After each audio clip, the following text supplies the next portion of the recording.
ถอดให้เขาถอดรองเท้าก็ได้นั่งถนัดนะถอดรองเท้าได้ยังถอดรองเท้าไว้ขวามือค่ะ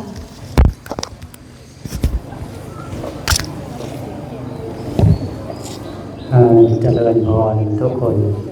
เพราะว่าวันนี้ก็ถือว่าเป็นวันที่มีโอกาสหรือว่าโอกาสดีสำหรับพวกเราเพราะว่าพวกเราก็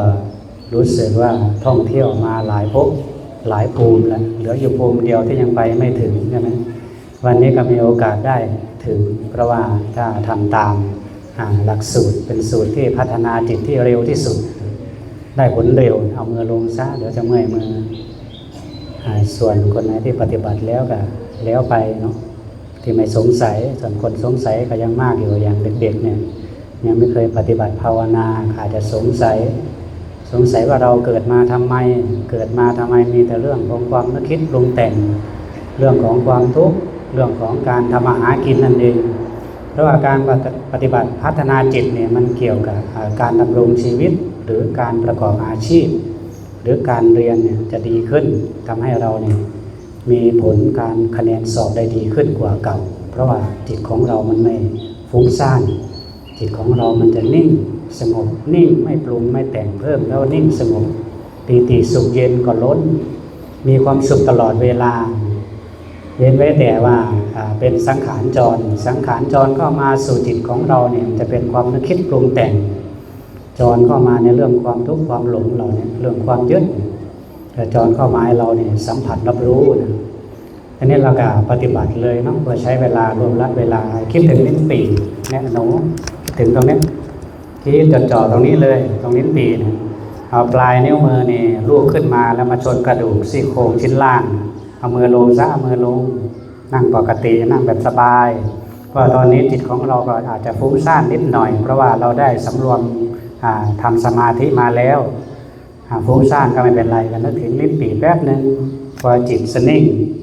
ทีนี้สติของเราจะไม่นิ่งติดกับแนบสนิทกับลิ้นปี่นะความสงบทำให้จิตของเรามันสงบง่ายขึ้นเพราะเรามาถูกฐานของศูนย์กลางของกายคือเป็นฐานที่ตั้งของสตินั่นเองเมื่อจิตมาสงบก็จะอยู่ในระหว่างนี้แหละจะลอยเหนือผิวโลกเด่นเป็นเอกคตาอยู่แต่จะสูงระหว่างหน้าอกของพวกเรานี่แหละนั่นแหละฐานของจิตพอเราจามลิ้นปี่แล้วเราก็เพ่งเข้าไปที่ลิ้นปี่คิดจี้เพ่งเข้าไปที่ลิ้นปี่แล้วก็คิดบีบให้เล็กเท่ากับปลายเข็มนะใช้เวลาไม่กี่เที่ยวคิดจดจ่อประคองแล้วก็เพ่งจี้เข้าไปที่ลิ้นปี่แล้วก็บีบ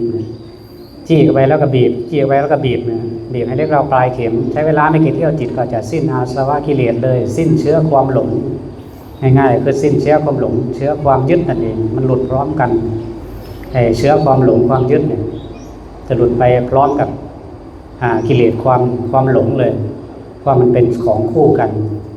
พอหลุดแล้วจิตของเราก็จะเบาสบายโล่งเบาสบายจิตก็จะหมุนทวนกระแสขึ้นทะลุหนังหัวตนเองเขาเรียกว่าทะลุอวิชชาที่หนังห่อหุ้ม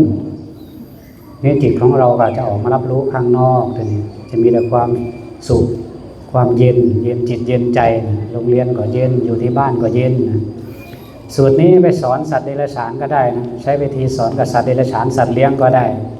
โดยเอามือไปจี้ที่ลิ้นปี่ของสัตว์เนี่ยพอเขาคิดถึงลิ้นปี่ไปบ่อยเขาก็มีโอกาสบรรลุธรรมสิ้นเชื้อความหลงได้เหมือนกันสัตว์เดรัจฉานไม่ว่าหมาแมวนกหมูอะไรก็แล้วแต่ที่เราเนี่ยพอที่จะจับมาสอนมาใช้วิธีทางกายสอนเขาได้เหมือนกันสำหรับคนที่รักสัตว์นะไม่ใหญ่เขาต้องมาเวียนว่ายตายเกิดอีกหากเราคิดถึงลิ้นปี่ด้วยอนุบาลเด็กเล็กเนี่ยคิดถึงลิ้นปี่ตรงเนี้ยเนี่ยคิดถึงตรงนี้ลองมือคลำดูคิดถึงตรงลิ้นปี่นะเขาเรียกลิ้นปี่เป็นโคนลิ้นปี่เอามือลูบจากท้องขึ้นมาชนกระดูกมือระหว่างร่องกลางอกเนี่ยเอามือลูบจากท้องขึ้นมาแล้วมาชนกระดูกร่องกลางอกเนี่ยตรงนั้นแหละคิดถึงตรงนั้นแหละแต่มันก็พูดถึงก็คิดได้ทุกจุดระหว่างตั้งแต่กระดูกหายปลาร้าลงมาเลยคิดได้ทุกจุดเลยแต่จุดสำคัญที่มันได้ผลเร็วคือตรงลิ้นปี่คิดจดจ่อเพ่งจี้คิดจดจ่อเพ่งจี้อย่างนั้นใช้เวลาไม่นานเด็กๆนะเพราะว่าเรายังไม่ทันได้สาวไส้สาวพุงของกิเลสเข้ามาทับถมจิตใจของตนเองแต่ก็จะรับรู้เรื่องของความหลงอยู่ความทุกข์อยู่หรือความยึด มันจะทำให้เราเบาพอจิตของเราผ่านแล้วมันจะเบาโล่งถ้าเราทำต่อมันจะรู้สึกว่าปวดหัวละทีนี้พอจิตของเราผ่านแล้วนะจะมึนหัวปวดหัวเอาเราไปสอนสัตว์เดรัจฉานหรือไปให้สัตว์เดรัจฉานทำได้กันทำก็เหมือนกันเราไปกดจี้ไปลิ้นปี่พอเขาคิดถึงบ่อยๆนะเข้านะประมาณใช้เวลาประมาณนาทีก็กว่านี่แหละพอเรารู้สึกว่าปวดหัวแสดงว่าจิตเขาผ่านเนี่ยมันจะมึนหัวปวดหัวตัวเราก็เหมือนกันพอจิตของเราผ่านแล้วก็จะรู้สึกมึนหัวปวดหัวมันเป็นตื้อๆนุ่มนับในหัวนั่นอยู่ที่หัวของเราคือสติมีความเข้มข้นพลังงานแม่เหล็กนั่นเองคือสติตัวดึงดูดกิเลสต่างๆเข้ามาสู่จิตตนเองจิตมีหน้าที่รับรู้ความรู้สึกอยู่ที่ไหนจิตอยู่ที่นั่นหลังจากจิตเราผ่านแล้วเราก็ไม่ต้องไปเพ่งแล้วทีนี้เราก็สำรวมรักษาจิตตามปกติใครถนัดที่ลมหายใจกับไปที่ปลายจมูกหรือว่าที่โพรงจมูกกระดูกอ่อนใครถนัดที่ลิ้นปี่กับมากำหนดที่ลิ้นปี่จดจ่อรับประคองรู้เฉยๆเดี๋ยวจิตก็เข้ามาสงบเองใต้ลิ้นปี่เราก็จะดูดซึมซับเอาความปีติเกิดขึ้นก่อนที่จิตจะเข้าไปสงบแล้วความสุขเกิดก่อนที่จิตจะเข้าไปสงบอีกพอจิตสงบแล้วจะหมุนลุ่มลึกๆอ่อนนุ่มนวลสุขุมลุ่มลึกตรงนั้นแหละที่จะแผ่รัศมีของความเย็นออกมาสู่กายแผ่รัศมีความเย็นออกมานอกกายอยู่ที่โรงเรียนก็เย็นอยู่ที่บ้านก็เย็นเรียกว่าเราให้ครบ10 วันเนี่ยหลังจากจิตของเราผ่านแล้วทะลุหนังหัวตนเองแล้วถ้าใครที่คิดเพ่งพิริตปีไม่เป็นก็คิดขึ้นไปตรงๆผ่านกลางหัวขึ้นไปตรงๆสูงขึ้นไปเรื่อยๆคิดขึ้นไปเรื่อยๆสูงขึ้นไปเรื่อยๆหรือแม้กระทั่งส่งความรู้สึกขึ้นไปเรื่อยๆนั่นแหละหนูที่ทำเป็นคนมีบุญมันลองฝึกทำนั่นแหละขึ้นไปเรื่อยๆคิดขึ้นไปเรื่อยหนูคิดขึ้นไปเรื่อยๆเดี๋ยวก็ผ่านพอผ่านแล้วมันจะเบาหลุดออกไปคนมีบุญสำหรับผู้ที่เพ่งที่ลิ้นปี่ไม่เป็นนะเพราะว่าไม่ได้สะสมมาทางธรรมกสิณมาก่อนถึงระดับสุดแล้วหลุดแล้วเห็นไหมหนูได้หลุดแล้วแป๊บเดียวหลุดแล้วเบาแล้วเราทำไปคิดไปเดี๋ยวก็มึนหัวแล้วพอคิดต่อไปเดี๋ยวสักพักเราก็จะมึนหัวแล้วปวดหัวแล้วทีนี้เราก็เดี๋ยวรอครบ10 วันก่อนกรรมในส่วนที่ทำให้ปวดหัวหรือว่าให้คนอื่นปวดหัวเนี่ยจะได้ไม่ส่งผลกลับมาหาตัวเราก็รอ10 วันแล้วเราค่อยทำต่อเพื่อส่งความรู้สึกแบตเตอรี่หมดไหมไม่ใช่มาในนั้นมือไปโดนเรา10 วันเราก็ส่งความรู้สึกผ่านใบหน้าตนเองขึ้นไปห่างระหว่างฝ่ามือแนวตั้งอย่าห่างเกินไม่มีกำลังหรือว่าผ่านกลางหัวขึ้นไปก็ได้นึกขึ้นไปเฉยๆก็ได้จนกระทั่งจิตของหรือสติของเราไปสุดกำลังที่เราจะนึกไปต่อหมายถึงสติของเราเนี่ยจะไปสุดที่ชั้นพระพรหมที่20จิตของเราเนี่ยจะทะลุขึ้นไปหมุนรอบสว่างครอบเหมือนครอบจักรวาลทีนี้จิตของเราก็จะสะอาดผ่องใสขาวสะอาดมีพลังงานมากกว่าปกติจะสาสางหรือว่าสลัดกิเลสออกได้ดีกว่าถ้าเราไม่ครบ10 วันแล้วเราไม่นึกไม่ทำก็อยู่ประมาณ29 วันขึ้นไป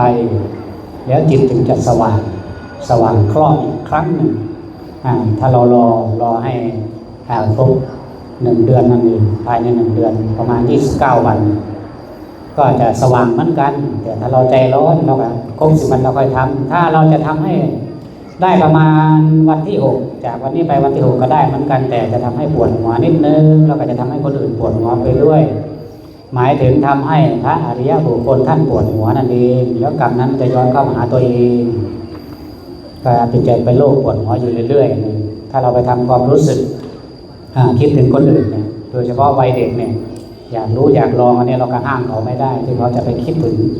เราก็จะรู้สึกมึนหัวปวดหัวหน่อยช่วงระยะแรกๆก็รอนู่นแหละพอครบ10 วันเลย10 วันแล้วเนี่ยความปวดหัวก็จะกลายเป็นความโล่งเบาสบายไปแล้วทีนี้ถ้าใครมานึกต่ออีกก็มีโอกาสปวดหัวอยู่ในระหว่าง1 เดือนทีนี้พอครบ2 เดือนไปแล้ว2 เดือนกลางๆไปแล้วเนี่ยเริ่มเข้า3 เดือนเนี่ยจิตจะสงบดีอาการปวดหัวก็จะเบาลงลดลงเพราะมีแต่ความโล่ง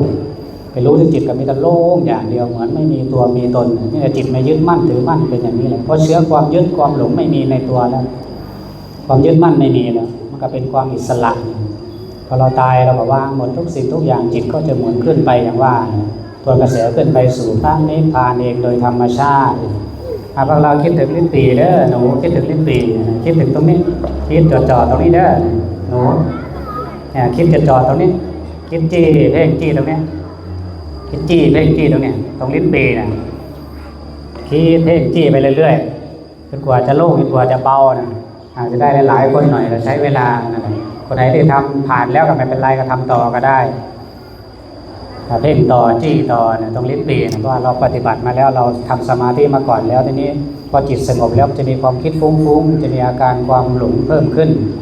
เวลาที่มีความคิดฟุ้งๆหมายถึงจิตผลักดันจิตขยายรัศมีออกไปแล้วจะหมุนผลักดันกิเลสต่างๆที่ไหลเข้ามาสะสม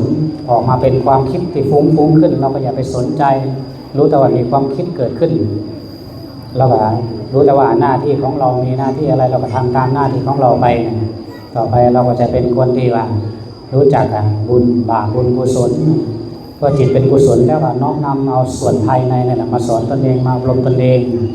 เราก็จะได้เป็นคนที่มีศีลมีธรรมนั่นเองจริยธรรมศีลธรรมคือความสุขทางกายหรือความสุขทางจิตก็ก่อให้เกิดความสุขทางกายสบายกายโรคที่มีอยู่ในกายก็มีโอกาสที่ว่าจะชะลอตัวหรือว่าหายไปได้ก็มีคือเป็นการพักตัวของโรคเมื่อถึงเวลาเขาก็จะกลับมาใหม่มาโดนให้เรา